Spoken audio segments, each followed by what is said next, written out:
નમસ્કાર વિદ્યાર્થી મિત્રો, આપણે યુનિટ નંબર 3 શરૂ કરવાનું છે. ત્રીજાની અંદર આપણે મુખ્ય 2 ચેપ્ટર ભણવાના છે, બરાબર છે. 3A ની અંદર છે આપણે કાર્બનિક સંયોજનોના અણુભાર અને 3B ની અંદર છે આપણે પ્રકાશ રસાયણ, બરાબર. તો સૌથી પહેલાં આપણે પ્રકાશ રસાયણ વિશે ભણી લઈએ, બરાબર. અને ત્યારબાદ આપણે 3A જે ચેપ્ટર છે, બરાબર, એ આપણે જોઈશું. તો પ્રકાશ રસાયણ ચેપ્ટર નંબર આપણું 3B, બરાબર. તો પ્રકાશ રસાયણ એટલે શું કે કોઈ પણ પ્રકાશના કિરણો સંયોજનોની અંદર કેવી રીતનું રસાયણ આપે છે અથવા તો પ્રકાશ કેવી રીતે પોતે બિહેવ કરે છે, તેનો વર્તન વ્યવહાર શું છે, તેના વિશે આપણે જાણકારી મેળવવાની છે, બરાબર. અને અમુક આપણે જે કંઈ પણ નિયમો છે, બરાબર, એ બધા પણ આપણે સાથે સાથે જોતા જઈશું. તો સૌથી પહેલાં તો એનું ઇન્ટ્રોડક્શન છે કે પ્રકાશ રાસાયણિક પ્રક્રિયા એટલે શું, બરાબર. તો એ આપણે જોઈએ તો કેટલાક પદાર્થો ઉપર જ્યારે પ્રકાશ આપાત થાય છે ત્યારે તે પદાર્થના બંધારણમાં રહેલા પરમાણુના ઇલેક્ટ્રોન આ પ્રકાશરૂપી શક્તિનું શોષણ કરે છે અને તે પોતે કંઈક શક્તિ પોતાનામાં મેળવે છે. આ શક્તિ મેળવીને તે પોતાની ધરાસ્થિતિ એટલે કે ભૂમિ અવસ્થામાંથી તે પોતે ક્યાં પહોંચે છે, ઉત્તેજિત અવસ્થા સુધી તે પોતે પહોંચે છે.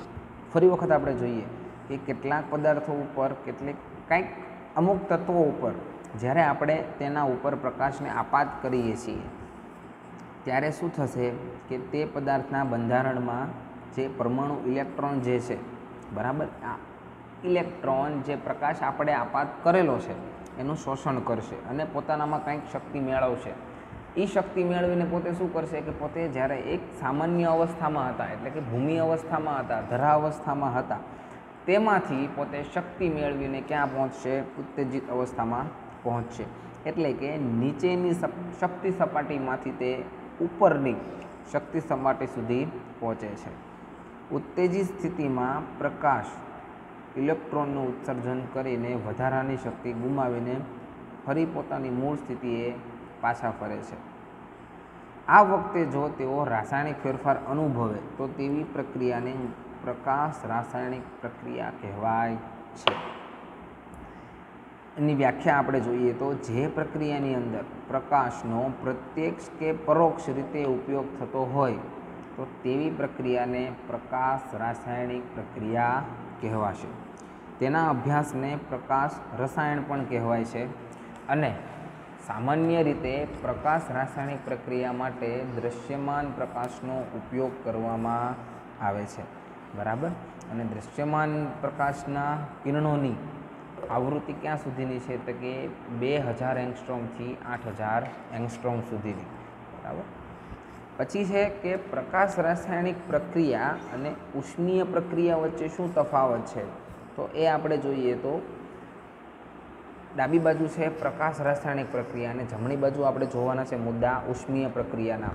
તો સૌથી પહેલાં પ્રકાશ રાસાયણિક માટે આપણે પ્રકાશનું હોવું જરૂરી છે, જ્યારે ઉષ્મીય પ્રક્રિયામાં પ્રકાશની હાજરી અગત્યની નથી. પ્રકાશ રાસાયણિક પ્રક્રિયા માટે પ્રકાશની આવૃત્તિ, તેની તરંગ લંબાઈ વગેરે પરિબળ આ બધા જ આ પ્રક્રિયા ઉપર આધાર રાખતા હોય છે અથવા તો તેને અસર પહોંચાડશે. જ્યારે ઉષ્મીય પ્રક્રિયા માટે ઉદ્દીપક, તાપમાન, દબાણ, તે તત્વની સાંદ્રતા વગેરે પરિબળો જે છે એ જવાબદાર છે. પ્રકાશ રાસાયણિક પ્રક્રિયા માટે પ્રતિવર્તી પ્રક્રિયા ખૂબ જ ઝડપી છે, એટલે કે જે પછીની પ્રક્રિયા છે કે પોતાની શક્તિમાં છૂટી કરશે, બરાબર. ઇલેક્ટ્રોન પોતાનામાંથી શક્તિને દૂર કરીને પાછું ભૂમિ અવસ્થામાં આવશે, તે પ્રક્રિયા ખૂબ જ ઝડપી છે. અને જ્યારે ઉષ્મીય પ્રક્રિયા માટે પ્રતિવર્તી પ્રક્રિયા ખૂબ ધીમી છે. પ્રકાશ રાસાયણિક પ્રક્રિયા દરમિયાન મુક્ત શક્તિમાં હંમેશા વધારો થતો જોવા મળે છે અને ઉષ્મીય પ્રક્રિયા દરમિયાન મુક્ત શક્તિમાં હંમેશા શું થાય છે, ઘટાડો થાય છે.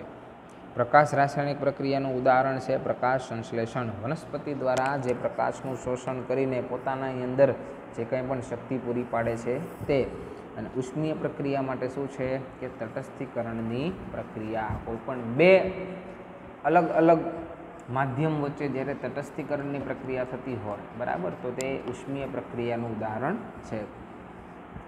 પછી છે પ્રકાશનું અધિશોષણ તથા લેમ્બર્ટ અને બિયરના નિયમો. કે ભાઈ લેમ્બર્ટ અને બિયરે શું કીધું છે, તો જોઈએ તો જ્યારે પારદર્શક પ્રણાલી ઉપર પ્રકાશને તમે આપાત કરો છો ત્યારે નીચે મુજબની 3 ઘટના જોવા મળશે. બરાબર છે. જ્યારે પ્રકાશને તમે કોઈ સપાટી ઉપર, બરાબર, અથવા તો કોઈ પારદર્શક પ્રણાલી કે જેને આરપાર જોઈ શકાય છે, માનો કે કાચનો સ્લેબ પણ તમે વિચારી શકો, બરાબર, તો 3 પ્રકારની ઘટના બનશે.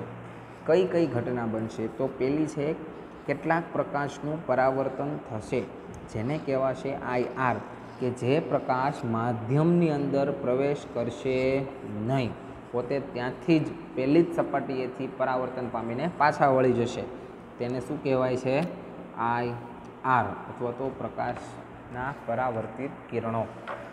બીજી ઘટના જે છે એ છે પ્રકાશનું શોષણ, કે માધ્યમમાં આવ્યા પછી પ્રકાશનું શોષણ થઈ જતું હોય, તે બીજી સપાટીએથી બહાર નીકળી શકતો નથી, તો તેને શું કહેવાશે? IA, શોષણ પ્રકાશના કિરણો. ત્રીજી ઘટના છે કે માધ્યમની અંદર પ્રવેશ કર્યો અને બીજી બાજુની સપાટીએથી જે બહાર નીકળશે પ્રકાશ, અથવા તો પ્રકાશનું નિર્ગમન થશે, તો એને કહેવાશે IT. બરાબર. અને સમગ્ર ઘટનાને આપણે નીચે મુજબ કહી શકીએ કે સૌથી પહેલાં તો આપણે પ્રકાશ આપીએ છીએ એને કહેવાશે I0. બરાબર. ત્યાંથી લઈને નિર્ગમન પામતો પ્રકાશનું કિરણ, શોષણ પામતો પ્રકાશનું કિરણ અને પરાવર્તિત થતો પ્રકાશનું કિરણ, આ ત્રણેયનો સરવાળા જેટલું તે પોતે હશે.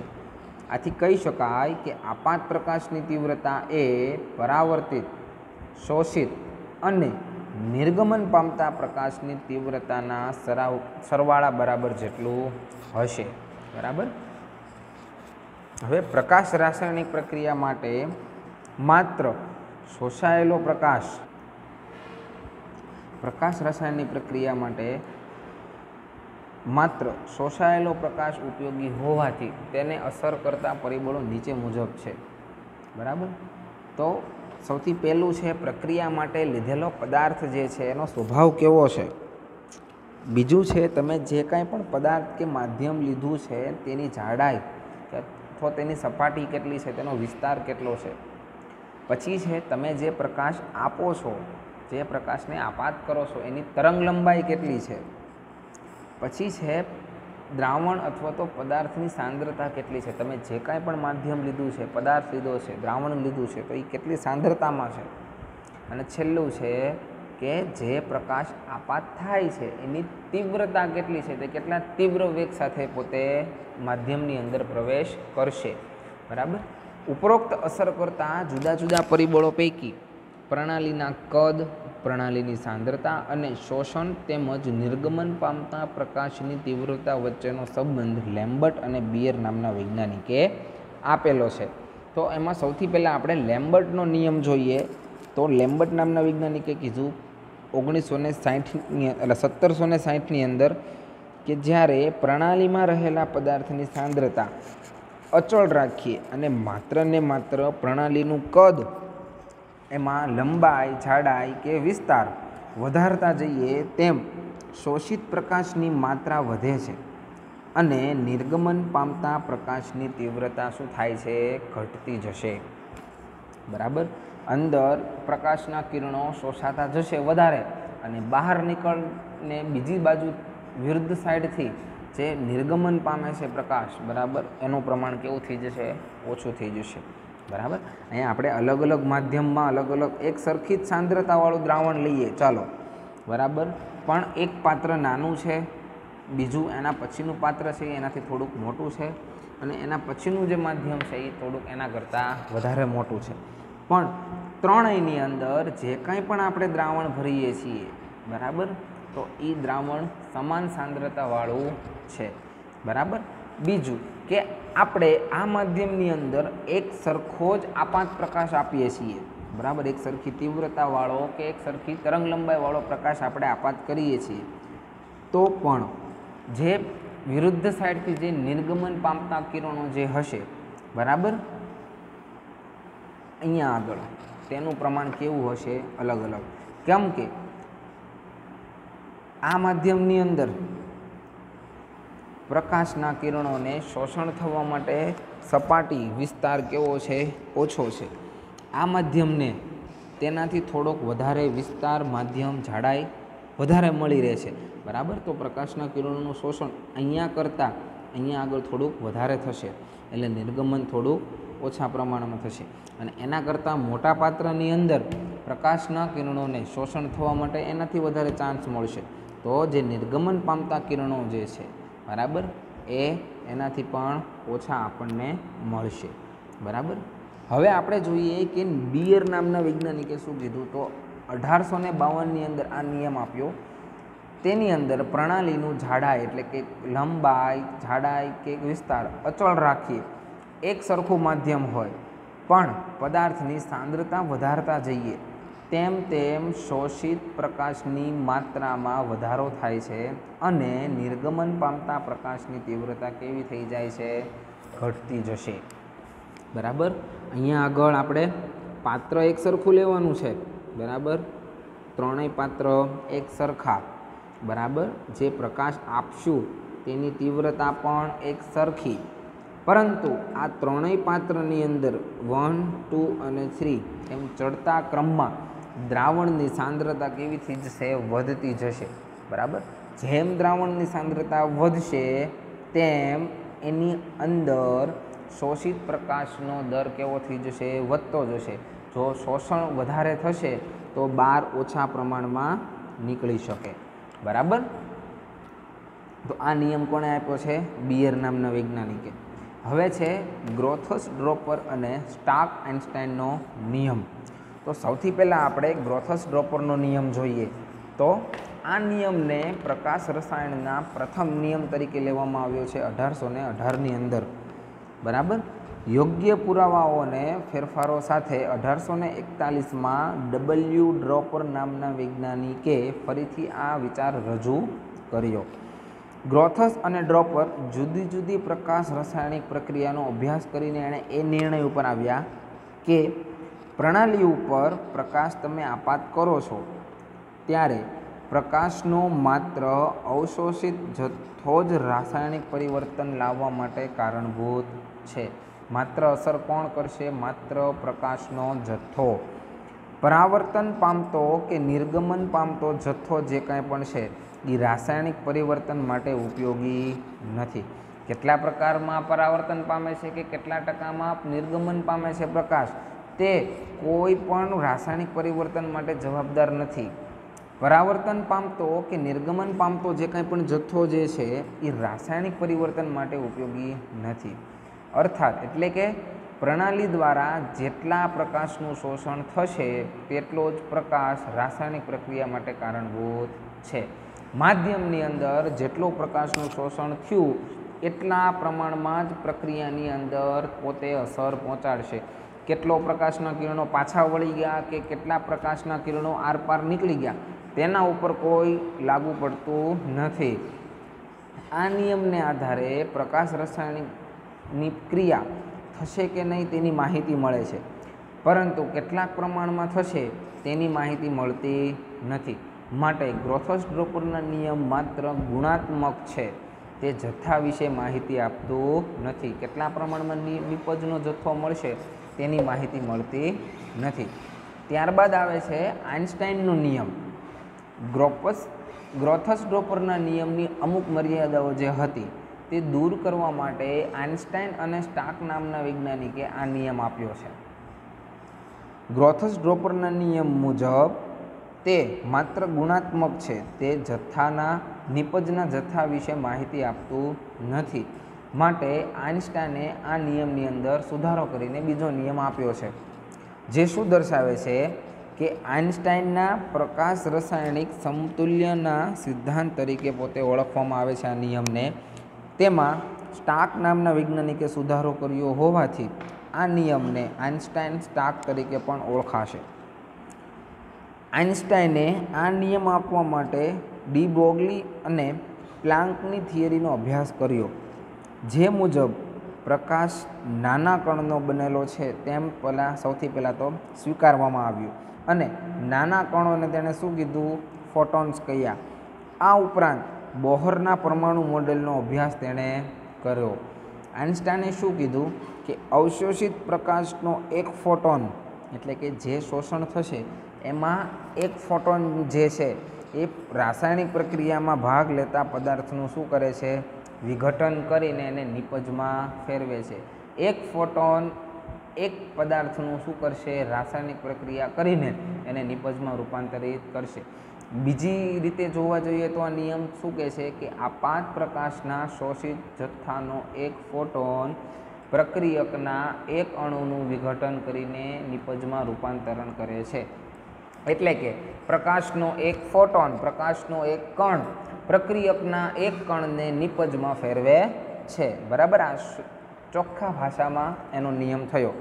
આ ઘટનાને ક્વોન્ટમ કાર્યક્ષમતા તરીકે પણ ઓળખવામાં આવે છે અને આ નિયમને સૂત્રના સ્વરૂપમાં નીચે મુજબ દર્શાવી શકાય છે કે ક્વોન્ટમ કાર્યક્ષમતા બરાબર શું થશે કે નિપજમાં રૂપાંતર થયેલા અણુની સંખ્યા અને તેની નીચે છેદમાં શોષાયેલા ફોટોન્સની કુલ સંખ્યા.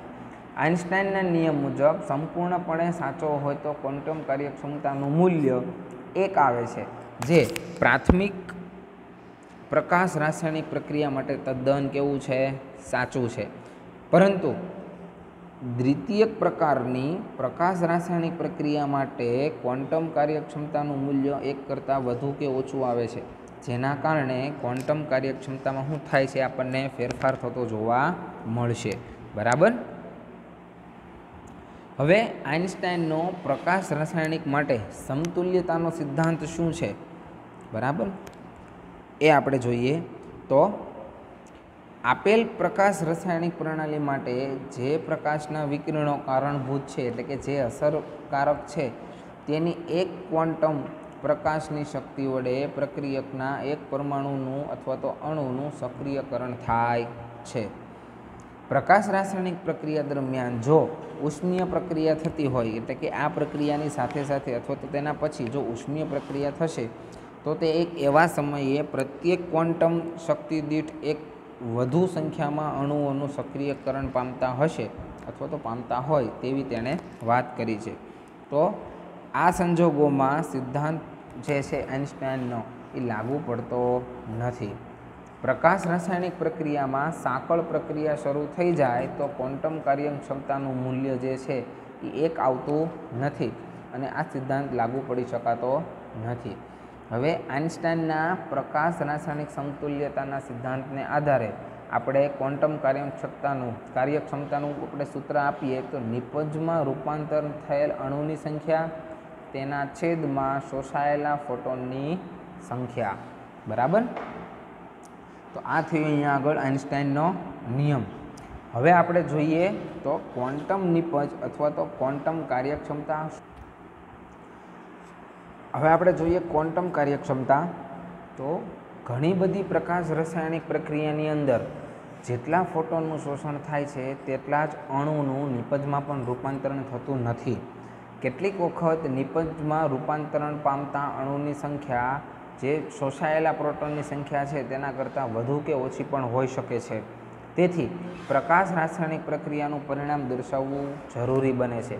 પ્રકાશ રાસાયણિક પ્રક્રિયાનું પરિણામ ક્વોન્ટમ નિપજ વડે પણ દર્શાવવામાં આવે છે. ક્વોન્ટમ કાર્યક્ષમતા શું છે કે નિપજમાં રૂપાંતરણ પામેલા અણુની સંખ્યા તેના છેદમાં શોષાયેલા ફોટોનની સંખ્યા.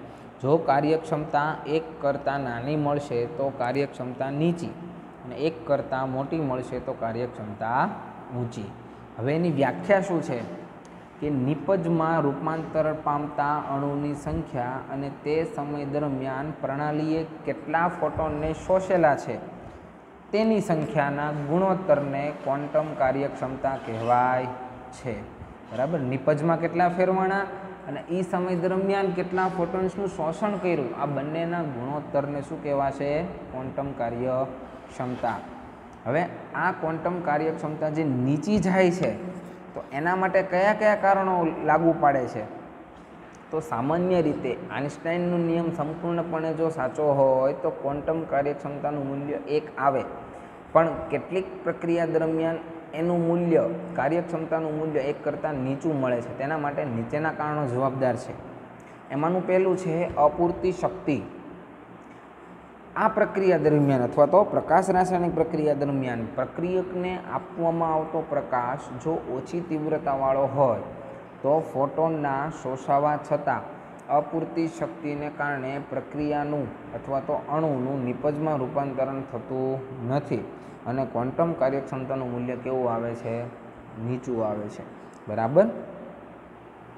હવે છે અન્ય રૂપાંતરણ, એટલે કે પ્રકાશ રાસાયણિક પ્રક્રિયા દરમિયાન પ્રક્રિયકે મેળવેલા ફોટોન પૈકી કેટલાક ફોટોનનું શક્તિનું અથવા તો ફોટોનની શક્તિનું નિપજમાં રૂપાંતરણ કરવાને બદલે ભ્રમણ શક્તિ, કંપન શક્તિ, ઉષ્મા ઉર્જામાં કે પ્રકાશ ઉર્જામાં રૂપાંતરણ થઈ જાય છે. માટે તે નિપજમાં રૂપાંતરણ કરી શકતું નથી. એની જે પોતાની શક્તિ જે હતી ફોટોન્સની, બીજામાં વેડફાઈ ગઈ છે. બરાબર. તો આ એક કારણ પણ જવાબદાર છે. પછીનું કારણ જવાબદાર છે પ્રતિવર્તી પ્રક્રિયા. પ્રકાશ રાસાયણિક પ્રક્રિયામાં પ્રતિવર્તી પ્રક્રિયા ખૂબ જ ઝડપી હોય છે. આથી જો યોગ્ય કાળજી તમે નહીં લેવો તો નિપજનું પ્રક્રિયકમાં રૂપાંતરણ થવાને કારણે ક્વોન્ટમનું કાર્યક્ષમતાનું મૂલ્ય પણ નીચું મળશે. બરાબર. એટલે કે એન્થ્રેસીનને તમે HV એટલે કે રેડિયેશનની હાજરીમાં, બરાબર, HMUની હાજરીમાં તમે પ્રક્રિયા કરશો તો ડાયએન્થ્રેસીન બની જાય છે. પરંતુ અહીં એન્થ્રેસીનનું રૂપાંતરણ એન્થ્રેસીનમાં થાય ત્યારે ફોટોન પરત મળતો નથી. બરાબર. આ રિવર્સિબલ પ્રક્રિયા છે. જ્યારે ડાયએન્થ્રેસીનનું એન્થ્રેસીનમાં રૂપાંતરણ થશે ત્યારે આપણને પાછો ફોટોન પાછો મળશે નહીં. બરાબર. આ એક કારણ પણ જવાબદાર બનતું હોય. અયોગ્ય અથડામણ. હવે માનો કે અથડામણ એટલે કે શોષણ થશે ફોટોન્સનું, તો એને ચોક્કસ પ્રક્રિયા સાથે અથડાઈને નિપજમાં રૂપાંતરણ કરવાનું હોય, પરંતુ એ ફોટોન્સ શોષાઈને યોગ્ય જગ્યા ઉપર અથડાય નહીં તો પ્રક્રિયકનું નિપજમાં રૂપાંતરણ થશે નહીં. પ્રકાશ રાસાયણિક પ્રક્રિયામાં પ્રક્રિયકોના અણુઓ વચ્ચે મળેલી શક્તિ અયોગ્ય અથડામણ દ્વારા વેડફાય છે. જો શોષાયેલી શક્તિ દ્વારા સક્રિય થયેલો પ્રક્રિયક દ્રાવકના અણુની સાથે કે પાત્રની દિવાલ સાથે કે નિપજના અણુની સાથે જો અથડાઈ જાય તો શોષાયેલી જે શક્તિ જે છે એ વેડફાઈ જશે અને નિપજ બનશે નહીં. બરાબર. તો પણ શું થશે? કાર્યક્ષમતાનું મૂલ્ય નીચું આવશે. હવે છે ધીમી પ્રક્રિયા. જ્યારે પ્રકાશ રાસાયણિક પ્રક્રિયાઓ એક કરતાં વધારે તબક્કાની અંદર થતી હોય તો જુદા જુદા તબક્કાઓ પૈકી એક પ્રક્રિયા જો ધીમી હશે તો તે ઉષ્મા શોષક હોય તો આ પ્રક્રિયા આગળ વધવાને બદલે ત્યાં આગળ શું થઈ જાય છે? અટકી જાય છે અને કાર્યક્ષમતાનું મૂલ્ય કેવું આવશે? નીચું આવશે. એનું પણ ઉદાહરણ છે કે હાઇડ્રોજન અને બ્રોમિન વચ્ચે પ્રકાશ રાસાયણિક પ્રક્રિયાથીને HBr બનતો હોય. બરાબર. તો અલગ અલગ તબક્કાની અંદર વેચાયેલો છે કે Br2 ને H2 બંનેને ભેગા કરશો એટલે HBr બને છે, પણ એ અલગ અલગ તબક્કામાં કે Br જ્યારે પહેલાં શોષણ કરશે ફોટોન્સનું ત્યારે તે પોતે ઉત્તેજિત અવસ્થામાં આવશે બ્રોમિન. એ ઉત્તેજિત અવસ્થામાં આવેલો બ્રોમિન હાઇડ્રોજનને સ્વીકારીને HBr બનાવશે અને એક હાઇડ્રોજનને છૂટું પડશે. પછી જે Br2 જે છે એ પાછા હાઇડ્રોજનને સ્વીકારીને HBr બનાવશે અને એક Br છૂટું પડશે અને Br ભેગા થઈને ઉત્તેજિત થઈને પોતે Br2 બનાવે છે. એમ 4 અલગ અલગ તબક્કાઓમાં વહેંચાયેલું હોય તો એમાંના બીજો અને ત્રીજો તબક્કો જે છે એ ધીમો છે અને ઉષ્મા શોષક પણ છે સાથે સાથે, તો તેને લીધે થઈને શું થશે? પ્રક્રિયા અટકી જાય. બરાબર. અથવા તો ધીમી ચાલે. તો તેને લીધે ક્વોન્ટમ કાર્યક્ષમતાનું મૂલ્ય કેવું આવે? નીચું આવે. બરાબર. તો હવે આપણે નીચું આવવા માટે થઈને એના અમુક કારણો જોયા. તો હવે આપણે શું જોઈશું કે કાર્યક્ષમતા એટલે કે અથવા તો ક્વોન્ટમ કાર્યક્ષમતા આપણને ઊંચી મળે તો એના માટે કયા કયા કારણો જવાબદાર છે. બરાબર. તો એ કારણો આપણે જોઈએ. તો આઇન્સ્ટાઈનના નિયમ મુજબ સંપૂર્ણપણે સાચો હોય તો ક્વોન્ટમ કાર્યક્ષમતાનું મૂલ્ય 1 આવે છે. કેટલીક પ્રક્રિયામાં ક્વોન્ટમ કાર્યક્ષમતાનું મૂલ્ય 1 કરતાં વધુ આવે જેને કારણે નીચે પ્રક્રિયાના કારણો જવાબદાર છે. એમાંનું સૌથી પહેલું છે સાંકળ પ્રક્રિયા. કેટલીક વખત પ્રકાશ રાસાયણિક પ્રક્રિયા થઈ ગયા બાદ ઉષ્મીય પ્રક્રિયાને કારણે પ્રક્રિયા આપમેળે ચાલુ રહેશે. તેની અંદર શક્તિ હોવાને કારણે આ પ્રક્રિયા સતત ને સતત ચાલુ રહેશે. એટલે કે મળતી નિપજ જે છે એ પ્રક્રિયાનું અણુની અંદર સતત ને સતત નિપજમાં રૂપાંતરણ કરતું રહેશે. બરાબર. આપણે ફોટોન્સ અથવા તો પ્રક્રિયકો નહીં આપીએ છતાં પ્રક્રિયકના જથ્થો જે છે એ આપમેળે શક્તિનું શોષણ કરીને નિપજની અંદર રૂપાંતરણ કરતું રહેશે. બરાબર. દાખલા તરીકે H2 અને Cl2 વચ્ચે પ્રક્રિયા થઈ સાંકળ પ્રક્રિયા બની જાય છે તો તેની કાર્યક્ષમતા 10⁵ થી 10⁷ જેટલી આપણને મળશે. ક્લોરિન જે છે એ ફોટોન્સ એક્સેપ્ટ કરીને ઉત્તેજિત અવસ્થામાં પ્રાપ્ત કરશે અને ઉત્તેજિત અવસ્થા પ્રાપ્ત કરીને તે હાઇડ્રોજન સ્વીકારીને HCl બનશે. બરાબર. તો આ અલગ અલગ 3 તબક્કામાં વહેંચાયેલું છે. ઉપરોક્ત પ્રક્રિયા જે કંઈ પણ છે એ ક્લોરિનનો એક અણુ પ્રકાશનું શોષણ કરીને સક્રિય બને છે અથવા તો ઉત્તેજિત બને છે. આ ઉત્તેજિત બનેલો ક્લોરિન જે છે એ Cl2 અણુ 2 પરમાણુમાં રૂપાંતરણ પામે છે, એટલે કે Cl અને Cl. સક્રિય બનેલો ક્લોરિન પરમાણુ હાઇડ્રોજન અણુ સાથે અથડાઈને પોતે HCl બને છે અને એક હાઇડ્રોજન પરમાણુ છૂટો પડે છે. આ છૂટો પડેલો જે હાઇડ્રોજન છે એ ક્લોરિનના અણુ સાથે ઉષ્મીય પ્રક્રિયા અનુભવીને પાછો બીજો HClનો અણુ બનાવશે.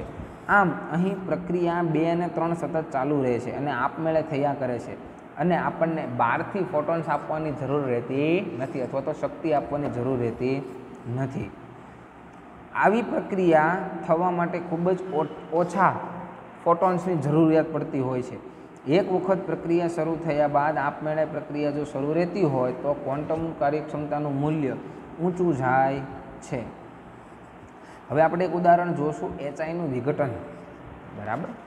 કેટલીક વખત પ્રાથમિક પ્રક્રિયા દરમિયાન ઉત્પન્ન થતી નિપજ ફરી વખત પ્રક્રિયકો અથવા તો અણુ સાથે પ્રક્રિયા કરીને નિપજ બનાવવાનું ચાલુ રાખે છે, જેને કારણે ક્વોન્ટમ કાર્યક્ષમતા કેવી જશે? ઊંચી જશે. એનો તેનો રેશિયો કેવો જશે? ઊંચો જશે. દાખલા તરીકે HIના વિઘટનની પ્રકાશ રાસાયણિક પ્રક્રિયામાં ક્વોન્ટમની કાર્યક્ષમતા 2 જેટલી મળે છે. HIને તમે ફોટોન્સની હાજરીમાં પ્રક્રિયા કરશો તો HI પોતે ઉત્તેજિત અવસ્થામાં આવશે અને પોતે હાઇડ્રોજન અને આયોડિન બંને અલગ અલગ થશે. આ હાઇડ્રોજન HIની સાથે પાછી પ્રક્રિયા કરીને H2 બનાવશે અને પોતાને આયોડિન ત્યાંથી છૂટો પડશે. આ છૂટો પડેલા 2 આયોડિન પોતે બંને એકસાથે સંયોજાઈને I2 બનાવશે. બરાબર. આ પ્રક્રિયાની અંદર HIનો એક અણુ ફોટોન્સ સાથે શોષાઈને સક્રિય બને છે અને વિઘટન થાય છે પોતાનું અને H અને I પોતે અલગ અલગ બનાવશે. અહીં બનતો જે હાઇડ્રોજન છે એ ફરી પાછો HI સાથે પ્રક્રિયા કરશે અને પાછો H2 બનાવશે અને આયોડિનને છૂટો પાડશે. હવે આયોડિન પહેલી પ્રક્રિયામાં પણ છૂટો પડે છે, બીજી પ્રક્રિયામાં પણ છૂટો પડે છે. તો એ બંને આયોડિનના અણુઓ એકબીજા સાથે જોડાઈને પાછો ત્રીજી પ્રક્રિયાની અંદર I2 પોતે બનાવશે. અહીં પ્રક્રિયા દરમિયાન ફોટોન્સનું શોષણ થાય છે.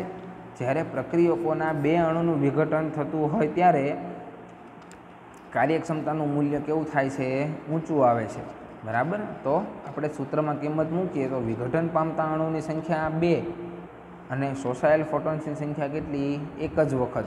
તો 2/1 બરાબર 2. બરાબર.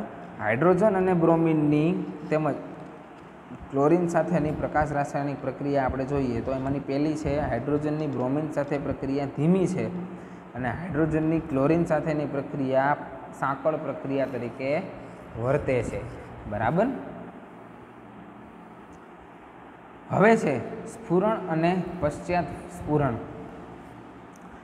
આ ઘટના પ્રકાશ રાસાયણિક ક્રિયા કરતાં થોડીક અલગ છે. આ ઘટનાની અંદર પ્રકાશનું શોષણ થાય છે પરંતુ રાસાયણિક ફેરફાર કે ક્રિયા થતી નથી. બરાબર. સ્ફુરણ એટલે શું આપણે જોઈએ તો જ્યારે કેટલાક પદાર્થો ઉપર પ્રકાશ આપાત કરીએ ત્યારે તે તરત જ પ્રકાશનું ઉત્સર્જન કરે છે. આમ થવાનું કારણ એ છે કે પ્રકાશનું શોષણ કરીને ઉત્તેજિત થયેલો ઇલેક્ટ્રોન ધરા સ્થિતિમાંથી ઉપરની શક્તિમાં જાય છે અને તરત જ પ્રકાશનું શું કરે છે? ઉત્સર્જન કરી નાખે છે અને પાછો ધરા સ્થિતિમાં પાછો વળી જાય છે. આ ઘટના માત્ર ને માત્ર 10⁷ સેકન્ડથી 10⁸ સેકન્ડ સુધીમાં બની જતી હોય છે. આ ઘટના સ્ફુરણ તરીકે ઓળખાય છે. અહીં પ્રકાશનું આપાત કરવાનું બંધ કરતાં પ્રકાશનું ઉત્સર્જન પણ બંધ થઈ જાય છે. દાખલા તરીકે આગિયો. બરાબર. હવે છે પશ્ચાત સ્ફુરણ. જ્યારે કેટલાક પદાર્થો ઉપર પ્રકાશ આપાત કરીએ ત્યારે પ્રકાશનું ઉત્સર્જન શરૂ થાય છે, પરંતુ પ્રકાશ આપાત કરવાનું બંધ કરો છતાં પણ પ્રકાશનું ઉત્સર્જન થોડાક સમય સુધી ચાલુ રહે છે. આ ઘટનાને પશ્ચાત સ્ફુરણ પણ કહેવાય છે. બરાબર. એનું આપણે ઉદાહરણ જોઈએ તો કે આપણે કોઈ પણ રેડિયેશનવાળા પદાર્થો હોય એની ઉપર આપણે લાઇટ કરીએ, રેડિયમ પદાર્થ હોય એની ઉપર લાઇટ કરીએ તો આપણે જ્યારે લાઇટ કરશું ત્યારે તો પ્રકાશ ચળકશે જ, પરંતુ આપણે લાઇટ પાછી લઈ લીધી, આપણે લાઇટ આપવાનું બંધ કરી દીધું, પણ તો પણ અમુક સમય માટે થઈને તે પોતે પ્રકાશ ચળકતો હોય અથવા તો પદાર્થ જે છે એ ચળકતો હોય એવું આપણને જોવા મળશે. આ ઘટના થવાનું કારણ એ છે કે પ્રકાશના શોષણથી શક્તિ મેળવીને ધરાસ્થિતિમાંથી ઉત્તેજિત અવસ્થામાં ગયેલો જે ઇલેક્ટ્રોન છે એ પાછો પહોંચવા માટે અમુક સમય લેશે, પરંતુ સ્ફુરણની જેમ મૂળ સ્થિતિમાં આવવાને બદલે ક્રમશઃ શક્તિનું શું કરે છે એટલે અથવા તો સ્ટેપ બાય સ્ટેપ ઉત્સર્જન કરતો આવશે અને પોતાની મૂળ સ્થિતિમાં પાછો ફરે ત્યાં સુધીમાં એ પોતે અલગ અલગ તબક્કાઓમાં પાછો ફરશે. પશ્ચાત સ્ફુરણ જે છે એ કેટલોક સમય ચાલશે તેનો આધાર પદાર્થના બંધારણ ઉપર છે. દાખલા તરીકે હાઈવે ઉપરના જે પણ બોર્ડ લગાવેલા હોય, બરાબર, નિર્દેશનો બોર્ડ જે છે એ બધા રેડિયમના હોય તો તેઓ પણ એવું કામ કરતા હોય છે. આપણા વાહનનો પ્રકાશ એના ઉપર આપાત થશે એ સમય માટે તો પણ આપણને ચળકતો દેખાય, પરંતુ આપણી લાઇટ બીજે પણ આપાત થઈ ગઈ હોય તો પણ અમુક સમય માટે આપણને ચળકતો અથવા તો એ સાઇન બોર્ડ આપણને દેખાતું રહેશે. બરાબર. હવે છે પ્રકાશ સંવેદન પ્રક્રિયા. પ્રકાશ રાસાયણિક પ્રક્રિયા કરવા માટે જરૂરી છે કે પ્રક્રિયામાં લીધેલા પ્રક્રિયકો પ્રકાશનું શોષણ કરવા જોઈએ, પરંતુ કેટલીક પ્રકાશ રાસાયણિક પ્રક્રિયામાં લીધેલા પ્રક્રિયકો સીધું પ્રકાશનું શોષણ કરી શકતા નથી. તેથી આ પ્રક્રિયા કરવા માટે બહારથી કોઈ પદાર્થ ઉમેરવામાં આવતું હોય, એટલે કે ઉદ્દીપક જેવું કાર્ય કરાવવું પડતું હોય, બરાબર, જે પોતે પ્રકાશનું શોષણ કરે છે અને આ રીતે શોષાયેલી શક્તિ પ્રક્રિયકોને આપે છે અને આ પ્રક્રિયા આગળ વધે છે. ખુદ પ્રક્રિયક પોતે પ્રકાશનું શોષણ કરી શકશે નહીં. આવી પ્રક્રિયામાં આવા બહારથી ઉમેરાયેલા પદાર્થને પ્રકાશ સંવેદક પદાર્થ તરીકે ઓળખાશે. રાસાયણિક પ્રક્રિયામાં આપણે જેને ઉદ્દીપક તરીકે ઓળખીએ, અહીંયા આપણે એને પ્રકાશ સંવેદક પદાર્થ તરીકે આપણે એને ઓળખીશું. પ્રકાશ સંવેદક પદાર્થો ઉદ્દીપક કરતાં જુદા પડે છે. માત્ર તમે તેની સરખામણી કરી શકો, કારણ કે ઉદ્દીપકની ગેરહાજરીથી રાસાયણિક પ્રક્રિયાની ઝડપમાં ફેરફાર થશે, પરંતુ અહીંયા એની ગેરહાજરીથી પ્રક્રિયા આગળ વધશે જ નહીં. બરાબર. સૌથી પહેલાં શું કરશે કે પ્રક્રિયક જે છે એ ફોટોન્સનું શોષણ નથી કરી શકતો, એટલા માટે થઈને જ આપણે આવા પદાર્થો ઉમેરવા પડે છે કે એ શું કરશે કે આવા જે સંવેદક પદાર્થો જે છે એ ફોટોન્સનું શોષણ કરશે, પોતે શક્તિ મેળવશે, એ શક્તિ પોતે પ્રક્રિયકને આપાત કરશે, પ્રક્રિયકને મોકલશે અને એ પ્રક્રિયક નિપજમાં રૂપાંતરણ પામશે. ઉદાહરણ છે પ્રકાશ સંશ્લેષણની ક્રિયા, પછી છે ઓક્ઝેલિક એસિડનું જળ વિભાજન અને ફોટોગ્રાફિક પ્લેટ વગેરે તેના ઉદાહરણો છે. પહેલું આપણે જોઈએ તો પ્રકાશ સંશ્લેષણની ક્રિયા. આપણે જાણીએ છીએ કે પ્રકાશ સંશ્લેષણની ક્રિયામાં H2O અને કાર્બન ડાયોક્સાઇડ સંયોજિત થઈને ગ્લુકોઝ શર્કરા બનાવે છે અને ઓક્સિજન વાયુ મુક્ત કરે છે. આ પ્રકાશ રાસાયણિક પ્રક્રિયા સૂર્યપ્રકાશ અને ક્લોરોફિલની હાજરી વગર શક્ય નથી, કારણ કે H2O કે CO2નું પ્રકાશનું સીધું શોષણ કરી શકતા નથી. એના માટે ક્લોરોફિલ નામનો પદાર્થ અથવા તો તત્વ હોવું જરૂરી છે. આ પ્રકાશ શક્તિ પ્રક્રિયકોને મળતા પ્રક્રિયા દ્વારા આગળ વધારે છે અને અહીં ક્લોરોફિલ જે છે એ પ્રકાશ સંવેદક તરીકે વર્તશે. ક્લોરોફિલ જ્યારે ફોટોન સ્વીકારશે ત્યારે ક્લોરોફિલ જે છે એ ઉત્તેજિત અવસ્થામાં આવશે. એ ઉત્તેજિત અવસ્થામાં આવેલો ક્લોરોફિલ H2O અને કાર્બન ડાયોક્સાઇડની સાથે શું બનાવશે? ગ્લુકોઝ બનાવશે અને ઓક્સિજન બનાવશે. બરાબર. ગ્લુકોઝ જે છે એ પોતે વનસ્પતિ એક્સેપ્ટ કરીને ઓક્સિજન આપણને સ્વાસ્થ્ય માટે મુક્ત કરે છે. બીજું છે ફોર્માલ્ડિહાઇડની બનાવટ માટે પણ આવું થાય છે. હાઇડ્રોજન અને કાર્બન મોનોક્સાઇડ વચ્ચે પારો, બરાબર, એટલે કે મર્ક્યુરી, તેની બાષ્પ રાખવામાં આવે છે અને આપણને ફોર્માલ્ડિહાઇડ મળતું હોય છે. હાઇડ્રોજન અને કાર્બન મોનોક્સાઇડ પોતે આપમેળે પ્રક્રિયા નહીં કરી શકે, તેના માટે તેને Hની બાષ્પ, મર્ક્યુરીની બાષ્પ રાખવામાં આવશે અને જેના લીધે આપણને ફોર્માલ્ડિહાઇડ મળે છે અને નિપજમાં પાછી આપણને મર્ક્યુરીની બાષ્પ પાછી મળશે. ફ્યુમેરિક એસિડની બનાવટમાં આ પ્રક્રિયાની અંદર બ્રોમિન જે છે એ પ્રકાશ સંવેદક પદાર્થ તરીકે કાર્ય કરે છે, બરાબર. મલાઇક એસિડ જે છે, બરાબર, તેના ઉપર તમે પ્રકાશને આપાત કરશો તો કંઈ પ્રક્રિયા આગળ વધતી નથી, તો એના માટે આપણે બ્રોમિનને હાજર રાખવો જરૂરી છે, બરાબર. બ્રોમિન પોતે પ્રકાશના ફોટોન્સનું અથવા તો શક્તિનું શોષણ કરીને મલાઇક એસિડને આપાત કરશે અને ત્યારબાદ તેમાંથી શું થશે? ફ્યુમેરિક એસિડનું બનાવટ થશે. પછી છે કાર્બોક્સિલિક એસિડના વિઘટન માટે પણ આ પ્રક્રિયામાં યુરેનાઇલ આયનના પ્રકાશ સંવેદક પદાર્થ તરીકે ઉપયોગ કરવામાં આવતો હોય છે. યુરેનાઇલ પદાર્થ જે છે, બરાબર, તેને તમે પ્રકાશ અથવા તો ફોટોન્સ આપશો તો તે પોતે ઉત્તેજિત અવસ્થામાં આવશે. આ ઉત્તેજિત અવસ્થામાં આવેલો જે યુરેનાઇલ જે છે એને ફોર્મિક અથવા તો કાર્બોક્સિલિક એસિડની હાજરીમાં પ્રક્રિયા કરાવતા અથવા તો તેની સાથે રાખતા carbon dioxide, carbon monoxide, H2O અને યુરેનાઇલ પોતે પાછો છૂટો પડશે. પછી છેલ્લું છે ઉર્જા સ્થાનાંતરની પ્રક્રિયા. આ ચેપ્ટરનો છેલ્લો મુદ્દો બાકી છે.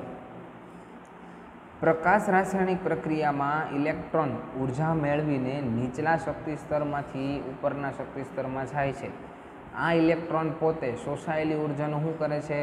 ઉત્સર્જન કરે છે અને ફરી પોતાની મૂળ શક્તિ ઉપર પોતે સપાટી ઉપર તે પોતે પાછો આવશે. આ ઉત્સર્જિત થયેલી શક્તિ જ્યારે બીજો કોઈ પદાર્થ કે પરમાણુ કે આયન મેળવે ત્યારે તે ઘટનાને આંતર આણ્વીય શક્તિ સ્થાનાંતર કહેવાય છે. ફરી વખત જોઈએ કે પ્રકાશ રાસાયણિક પ્રક્રિયામાં ઇલેક્ટ્રોન ઉર્જા મેળવીને નીચલા શક્તિ સ્તરમાંથી ઉચ્ચલા શક્તિ સ્તરમાં જશે. હવે આ ઇલેક્ટ્રોન પોતે શોષાયેલી ઉર્જા જે છે એનું ઉત્સર્જન કરીને પોતાની મૂળ શક્તિ ઉપર પાછું પણ ફરશે. હવે આ ઉત્સર્જાયેલી શક્તિ જે છે એ કોઈ બીજો પદાર્થ કે પરમાણુ કે આયન મેળવે ત્યારે તે ઘટનાને આંતરઆણ્વીય શક્તિ સ્થાનાંતર કહેવાશે. દાખલા તરીકે વનસ્પતિમાં પ્રકાશ સંશ્લેષણની ક્રિયા દરમિયાન ક્લોરોફિલ દ્વારા આ જ પ્રમાણે શક્તિ વિનિમય દ્વારા કાર્બોહાઈડ્રેટની ઘટના જોવા મળે છે અને ઘણા કિસ્સાની અંદર આવી શક્તિ પદાર્થ અથવા તો અણુને શું કહેવાશે? ધ્રુજારી અથવા તો કંપન પણ આપવા માટે વાપરવામાં આવે છે, બરાબર. આ નિયમને તો આપણે અહીંયા જોયું આખા ચેપ્ટરની અંદર કે ભાઈ પ્રકાશ કેવી રીતે પોતે શોષાઈને પ્રક્રિયક જે છે એ પોતે ઉત્તેજિત અવસ્થામાં આવીને નિપજમાં રૂપાંતરણ કરશે અને ફરી પોતે પાછો પોતાની ભૂમિ અવસ્થામાં પાછો ફરશે અને પોતાની શોષાયેલી જે ઉર્જા છે એ મુક્ત કરશે, બરાબર. તો આ થયું આપણું આખું યુનિટ પ્રકાશ રસાયણનું, બરાબર. યુનિટ ખૂબ જ સરળ છે. 1-2 વખત વાંચશો તે તરત તમને આવડી જશે, બરાબર.